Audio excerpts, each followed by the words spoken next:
Good morning, I'm Charles Lejano. This is One News Now. Researchers from the University of the Philippines said the total number of COVID-19 cases in the country may increase up to 375,000 by the end of September.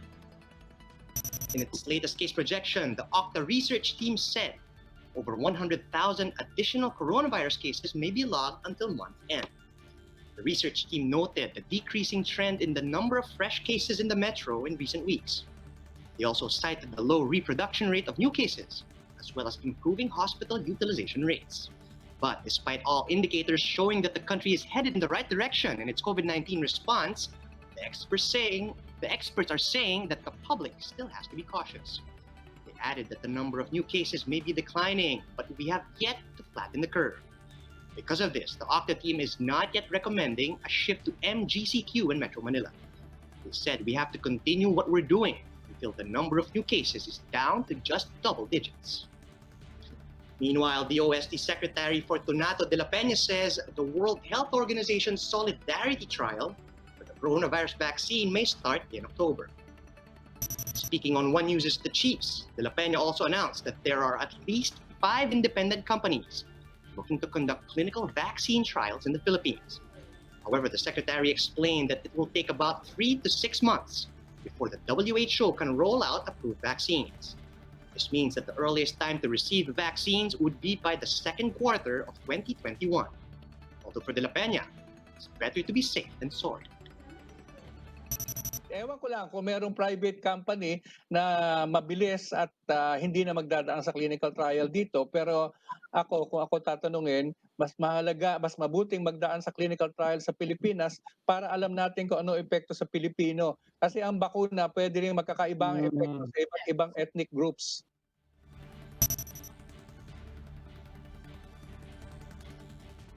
In the same interview, De La Peña also rued the slashed budget of the Science Department for 2021. He revealed that the lack of funding means they cannot pursue new important projects, including nuclear medicine development for cancer patients. But De La Peña insisted the Virology Institute will proceed as planned. Pero yung sa Virology Institute, dalawang bahagi ang budget noon. Yung infrastructure ay ang balita sa amin, wala nga dun sa aming budget pero mare-reflect daw dun sa National Capital Infrastructure Program, makakasama sa Build sa DPWH. Yun namang parang pang-umpisa ng research, binigyan kami ng around 300 million na bago. Kasama yun dun sa nadagdag na budget. House Appropriations Chairperson Eric Yap has raised concerns over the alleged mismanagement of government-owned People's Television Network, or PTV. During the budget briefing of the PCOO, Yap questioned why a production assistant who doesn't have the required managerial experience is currently handling PTV's news department. Ang sa akin lang po, tingnan niyo po yung mga previous mistakes natin. Tulad nun in-air na lang yung wrong picture ni Aguinaldo instead of Bonifacio. Tapos yung mga maling nagagawa. Bakit po ba meron naman tayong tao na mga iba galing ABS-CBN, bakit hindi natin silang gamitin yung mas may experience mag-manage kesa po sa production assistants? Bakit po? Dahil malakas po siya kay Yusek Rocky Ignacio? PCOO Secretary Martin Andanar said the PTV general manager is now seeking qualified personnel and officials who can help her run the network. But Andanar said major decisions such as pay hikes fall under the sole jurisdiction of the PTV board. This after Yap also lamented the plight of cameramen and other employees of the TV station. No hazard pay or overtime pay given po sa mga ito. Ni wala rin nga pong vitamin C. Wala rin allocation ng face mask, face shield. We'll be back with more stories after a quick break. Keep it here on One News.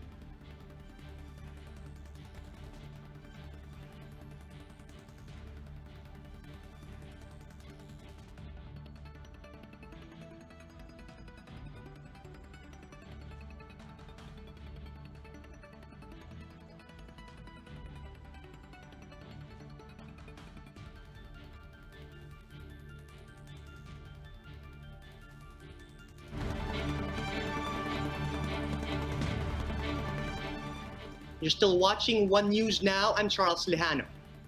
Just this morning, the Transportation Department activated the Subic Bay Freeport as the second crew change hub outside Metro Manila.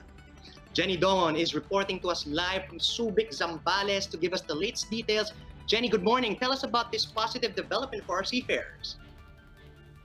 Yes, Charles, good morning. 5 outgoing seafarers of MV Dapping Star from China are the first to benefit from the newly opened crew change hub here in Subic Bay Freeport, following the government's commitment with the Green Lane protocol and to address the global demand for seafarers. Authorities have opened up ports as crew change hubs. These hubs will primarily benefit seafarers who are stranded on board ships with expired or extended contract due to imposed travel restrictions amid the global health crisis. According to the United Filipino Seafarers, 30,000 seafarers are getting replaced by a new set every month. But this practice was stopped due to the pandemic.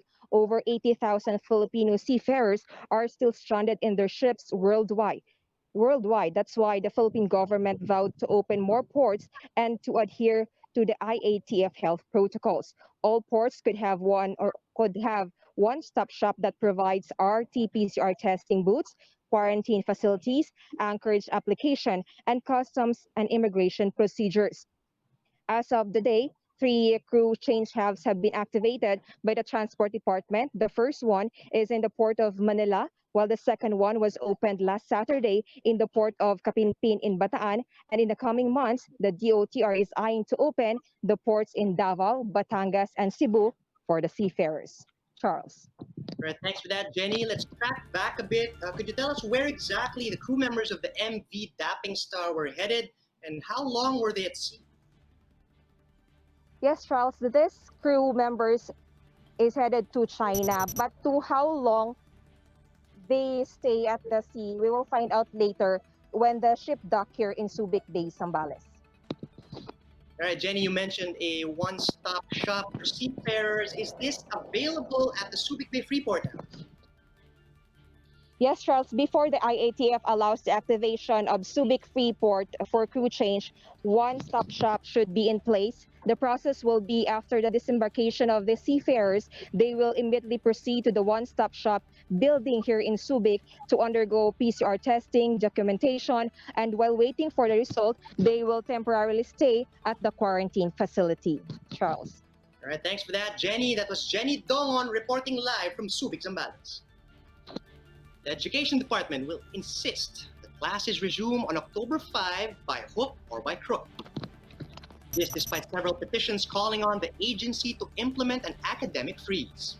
One Change.org petition calling to cancel school for the academic year 2020 to 2021 went viral recently, garnering over 230,000 signatories as of latest count. But Education Secretary Leonor Briones says this number is negligible compared to the 24.3 million students enrolled for the upcoming school year. Briones adds that the declining number of new COVID cases in the Philippines is another good sign that the school year may proceed. In fact, Briones thinks certain areas in the country may already hold face-to-face classes. Sa tingin ko lang, ito personal kong view dahil ang presidente naman ang mag-decide, it might be allowed in certain places like yung zero level places at saka yung very dramatic yung pagbaba ng kanilang numbers. It might be allowed kasi low risk assessment ang the rest of the country is low risk right now. It might be allowed, but in the yung tinatawag nating GCQ regions, palagay ko hindi pa rin natin yan papayagan. Ako mismo, I would not agree to that. Right. So it will be the president who will decide that. And some good news for Meralco customers. The power distributor is once again lowering electricity rates in September as generation charges continue to drop. Meralco spokesman Joe Zaldariaga said the overall rate for a typical household decreased by as much as 8 pesos and 42 centavos per kilowatt hour. This means that a household consuming 200 kilowatt hours per month will see a 12 peso reduction in their September bill. This is the 5th straight month that Meralco reduced rates, which is also the lowest power rate that we've seen in 3 years. Saldariaga attributes the rate cut to its force majeure provision as well as reduced demand. For more updates, visit News 5, the Philippine Star, and Business World online. Visit our website, onenews.ph, for more in-depth analysis. And you can also check out One News on the Signal Play app. Register for a free account at www.signalplay.com, and you can stream One News live anytime, anywhere. I'm Charles Lejano. We are One News.